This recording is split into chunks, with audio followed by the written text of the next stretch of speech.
Bismillahirrahmanirrahim. Assalamu alaikum, dear students. I, Engineer Shad Muhammad, lecturer at Department of Civil Engineering, ComSarts University, Islamabad, Sahiwal campus. Welcome you all to this lecture number 29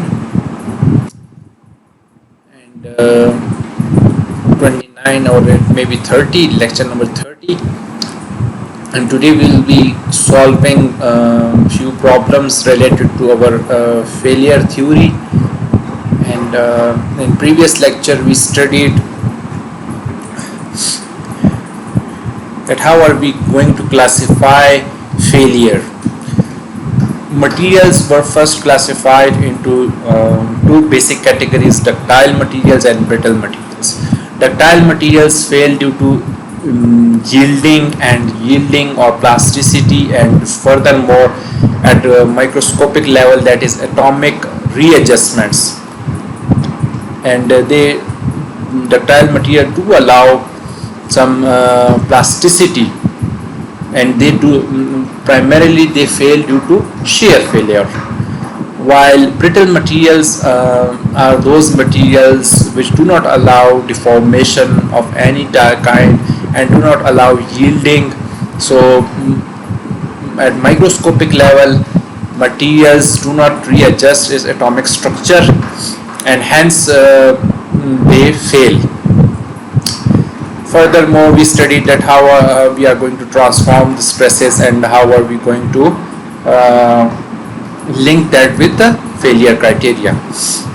So two basic theories we studied, that failure theory of ductile materials, that is when your maximum shear stresses exceeds half of the yield stresses, then your material will be classified as failed.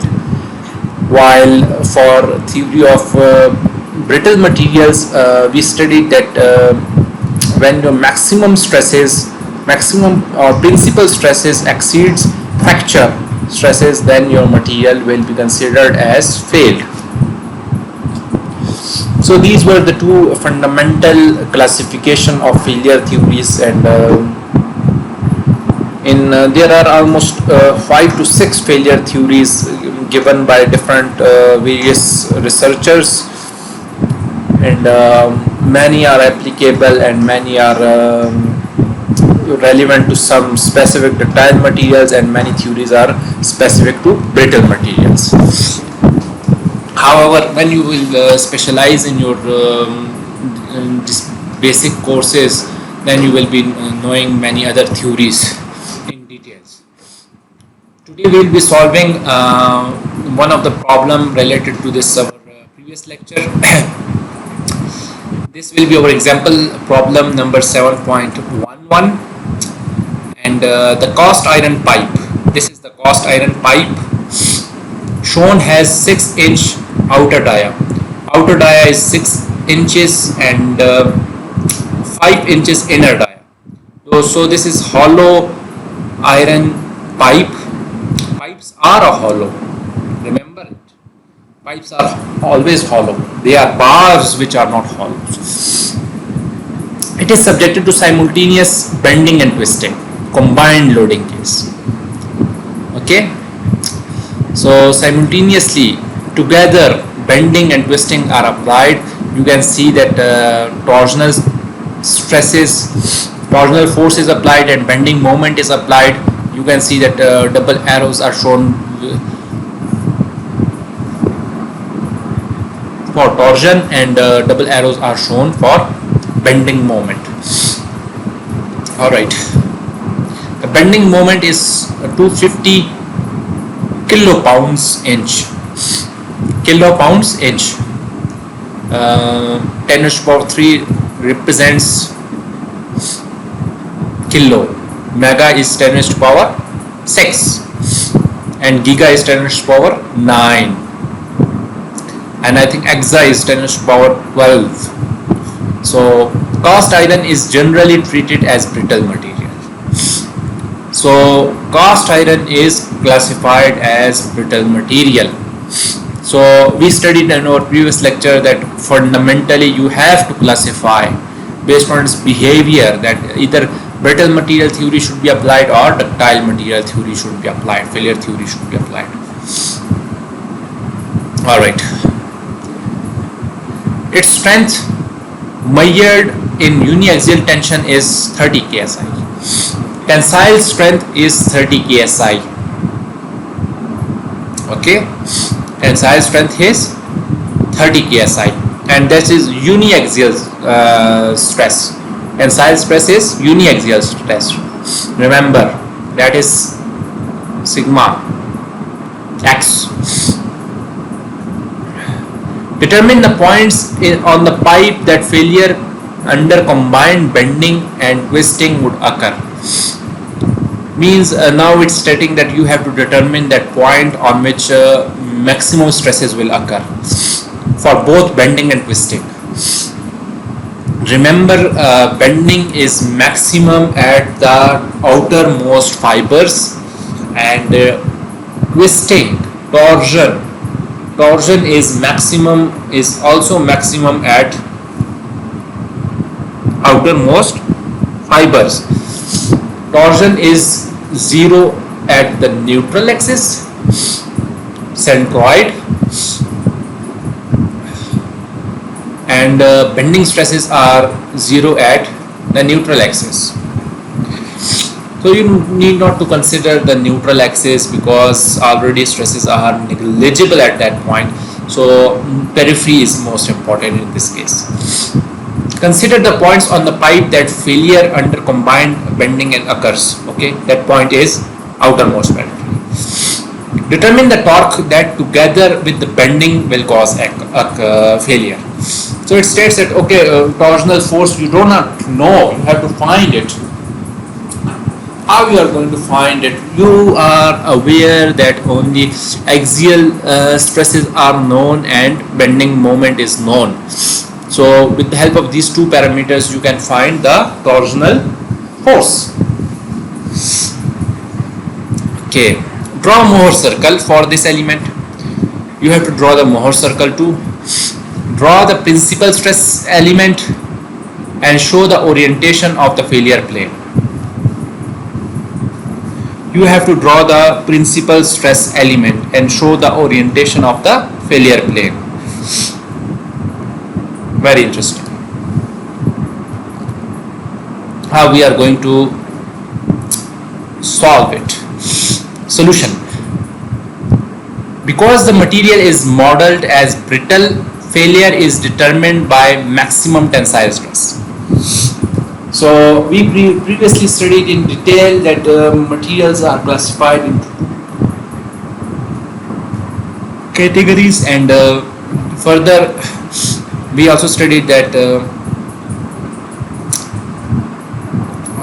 brittle materials are classified, and their theory of failure is related to yielding, and for ductile materials for brittle materials that failure criteria is set by uniaxial stresses and fracture stresses in particular, while for ductile materials failure is specified with respect to shear stresses. Alright, so for this cast iron, failure occurs when the maximum tension due to the combination of bending and torsion must equal to 30 ksi. So when your maximum tension due to bending and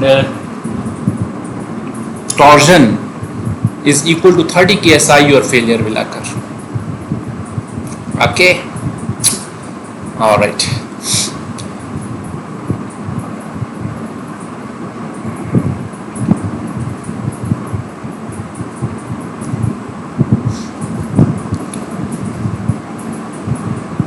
This is brittle material, so brittle material theory will occur. This is the fracture strength. Okay,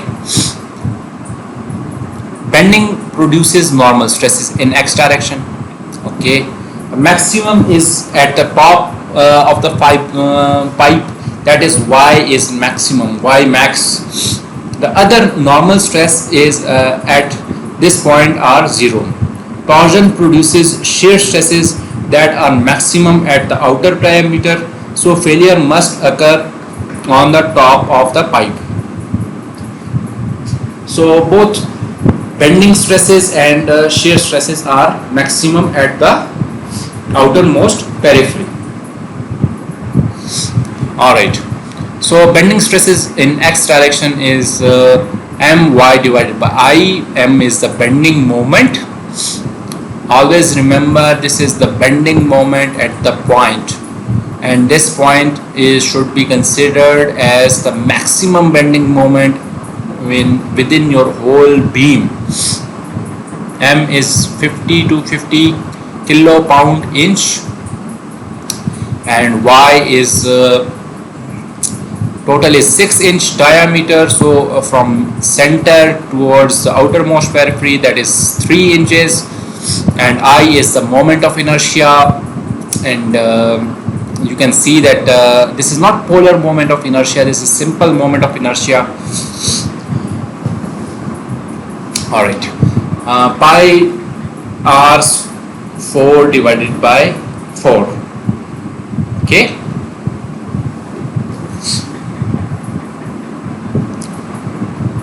Alright, and if you solve it, you will get 22.8 ksi. And sigma maximum, which is known, is that 30 ksi.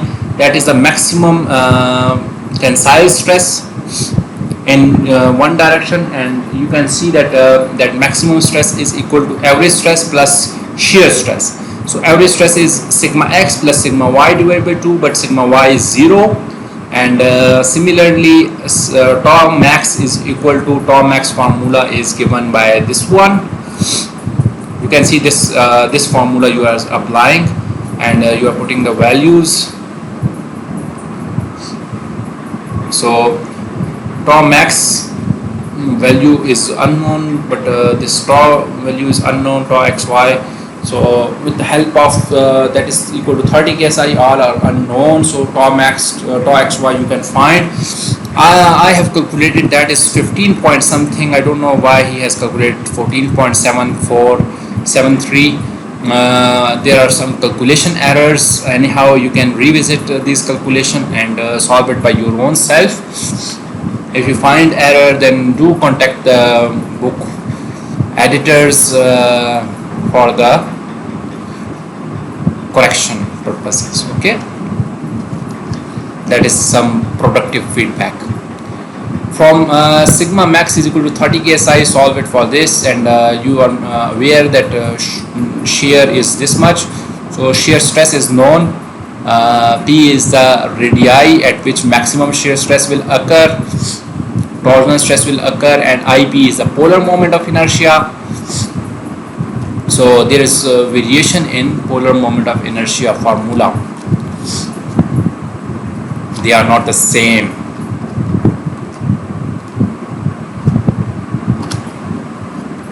Okay, so putting the values and rearranging, you can find the T is the unknown that is asked, that you have to find, determine the point, determine the torque.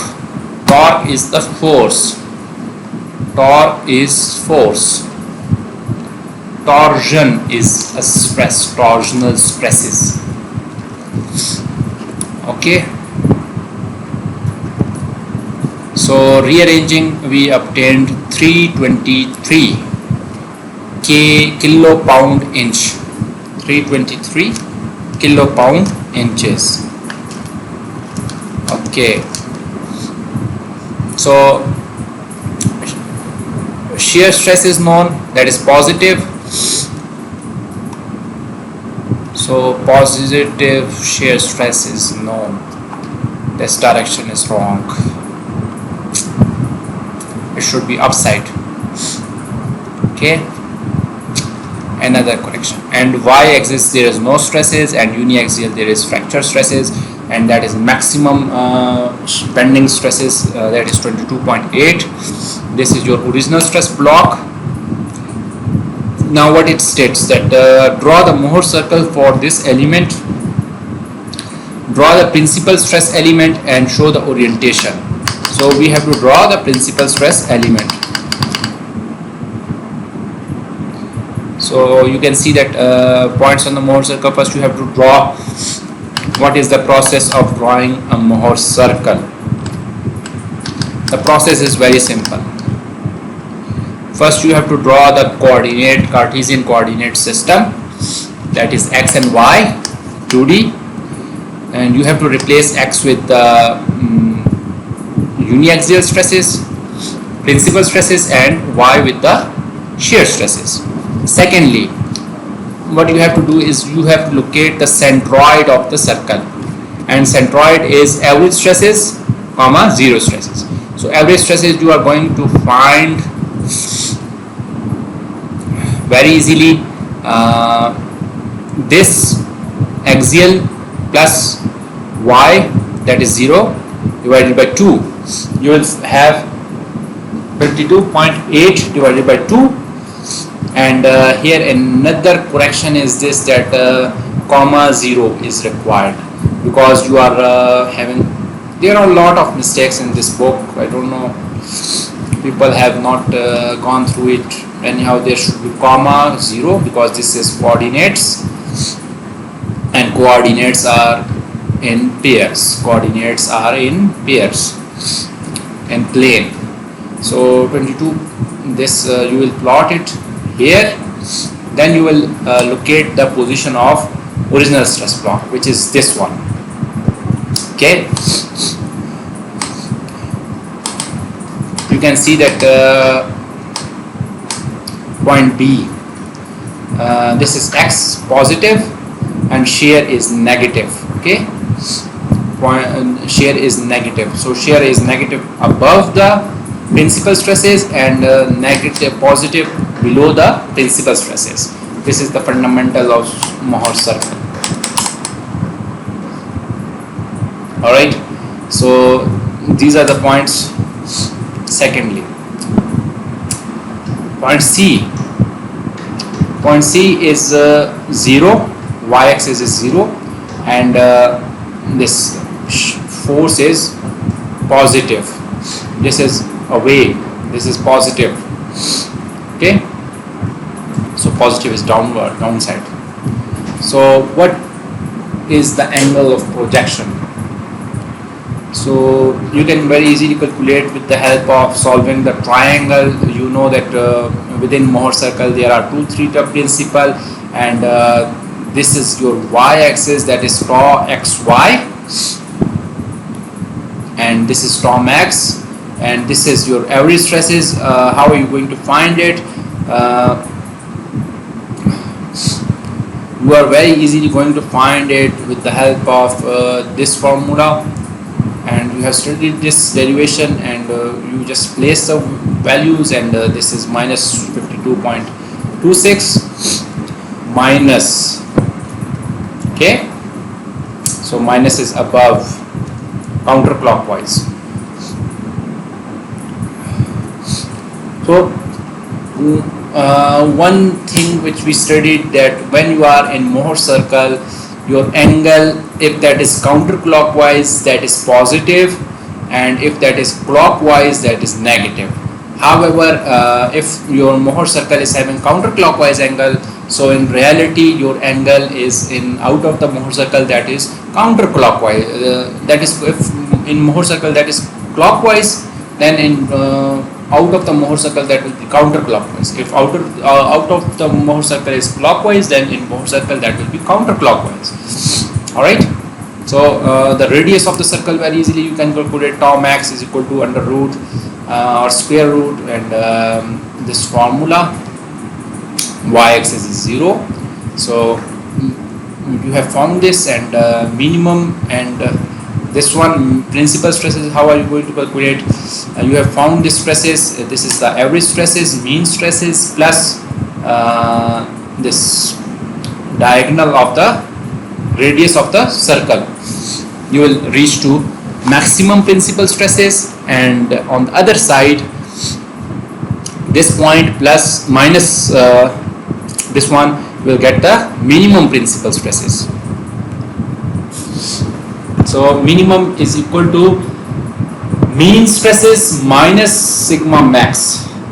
So you get 7.2. 23 psi. Alright. Principal stress element, very easily you can construct is this, that in principal stresses there are no shear stresses. So in x-axis, what do you have? Okay.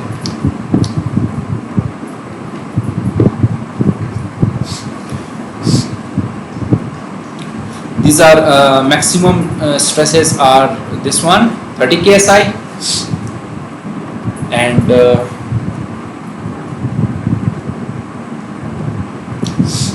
30 ksi, and minimum stresses are 7.23 ksi.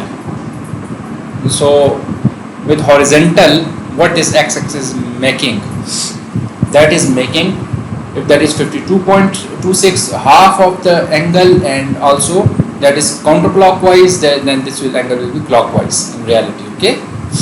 Failure occurs by separation on the plane on which this acts. On this plane, failure will occur. Okay.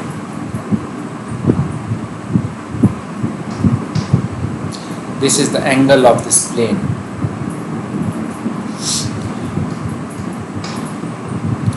How are you going to calculate this angle? Okay,